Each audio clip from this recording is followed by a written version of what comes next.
Oshga kelinglar azizlar. Kelinglar. Assalomu alaykum o'rtoqlar. Mana hozir men onamning oldiga kelganman bog'ga. Sizlar bilan birgalikda suhbatlarni olamiz. Assalomu alaykum. Ona yaxshimisiz? Bering menga qo'lingizga. Qachonasizlar? Salomingiz yaxshimi? Qachon yaxshisiz? Yaxshimisizmi? Rahmat, Xudoga shukr. Hormi endi? Nima yengilinglar? Shu mevalarni ko'rib mazza qilyapman-da bola. Siz oldingizga podpисчиklarim bilan sizni suhbatingizni olgani keldim ona. O'qishlar qanday bo'ldi? Yaxshi Zo'r, bo'ldimi? Xudoga shukr. Imtihonlar topshirib bo'ldinglarmi? Ha.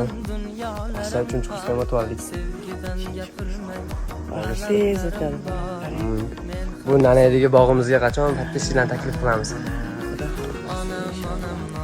Ozodbek, xolis 4-kursda ham mana yaxshi boshlab olasiz. Ta'til yaxshi o'tsin. Sog' bo'ling onajon. Hozir oxirlarimizni terib, o'choqda osh bo'lyapti.